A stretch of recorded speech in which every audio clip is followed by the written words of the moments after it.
Bueno, no es preciso, no es el río Grijalva, es el río Carrizal, que kilómetros antes de acercarse al municipio de Centro, donde se asienta en Villahermosa, tiene una ramificación y entonces hacia la derecha se llama río Carrizal.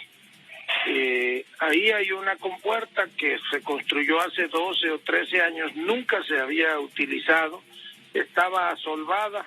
Nosotros, cuando hablo de nosotros, digo el gobierno de Tabasco, porque la compuerta técnicamente está en Chiapas.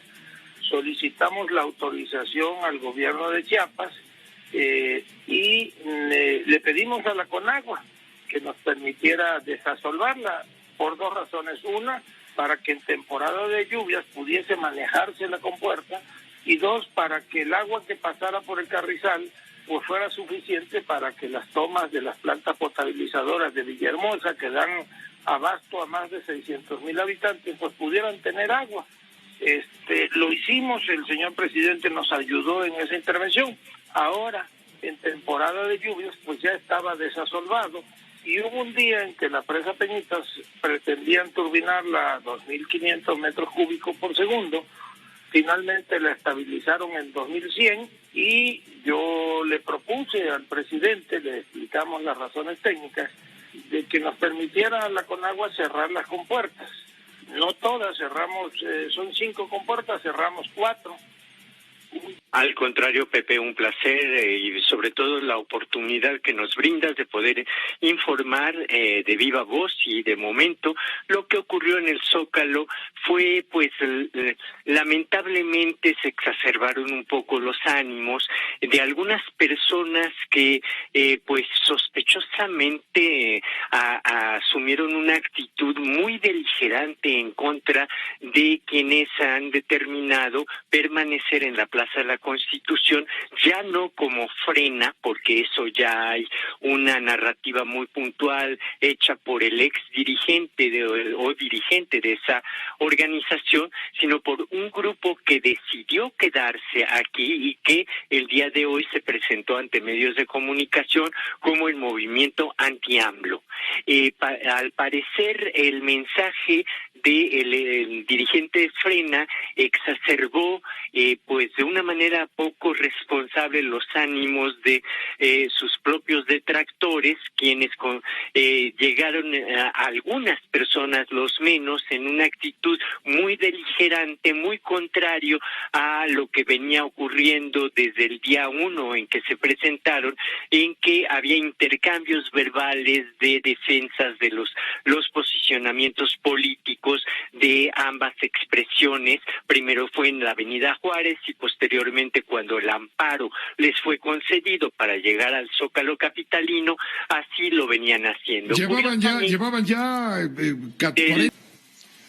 Sí, es una tragedia la que se está viviendo, sin duda. Lo que está ocurriendo ahorita en Europa, pues es cuando tuvieron ellos su primera oleada en los meses de febrero, marzo, abril, más o menos a principios de este año, pues cuando vimos lo que estaba ocurriendo, sobre todo la situación que se vivió tan trágica en Italia, que fue el primer país afectado de Europa, pues pensamos que no podía haber algo más catastrófico que lo que estábamos viendo que ocurría. Ahora todos estos países han excedido ya por mucho el número de contagios diarios que se están viendo en sus países de lo que se vio en la primavera al inicio de la pandemia.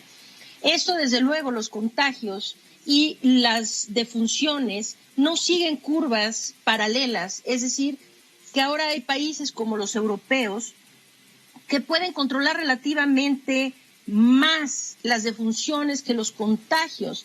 Sin embargo, siempre que haya este repunte de contagios tan exorbitante, vendrán muchas muertes, independientemente de los esfuerzos que se hagan.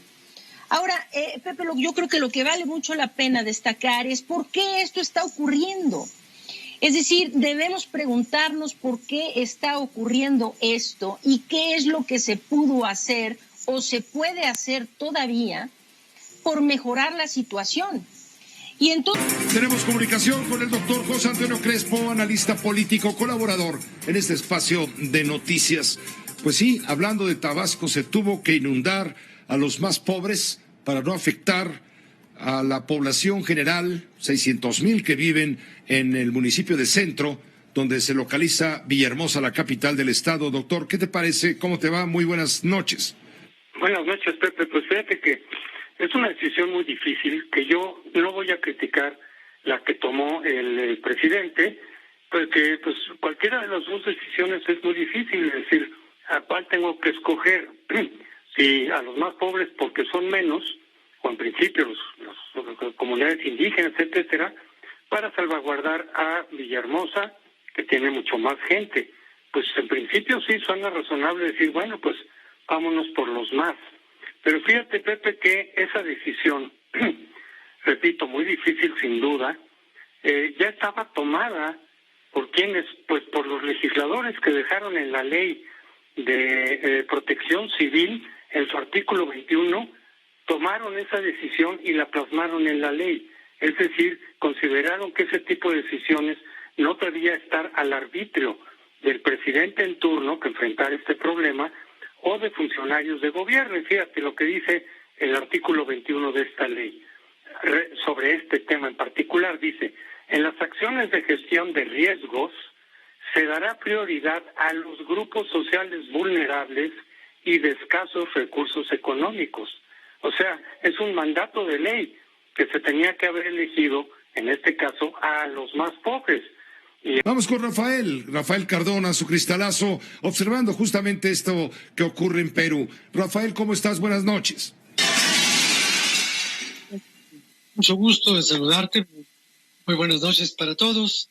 Bueno, Pepe, estuve tratando de preparar una lista de cómo han entrado y salido desde tiempos de José de San Martín hasta lo que está ocurriendo ahora los presidentes o los responsables del Poder Ejecutivo en el Perú, y realmente me perdí en 135 ocupaciones de esa silla presidencial, en donde ha habido de todo, Pepe.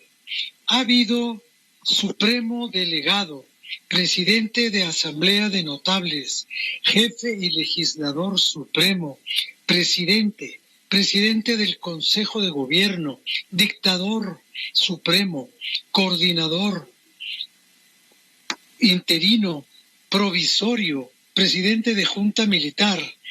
Ha habido golpes de Estado, ha habido remociones de golpistas contra el golpista.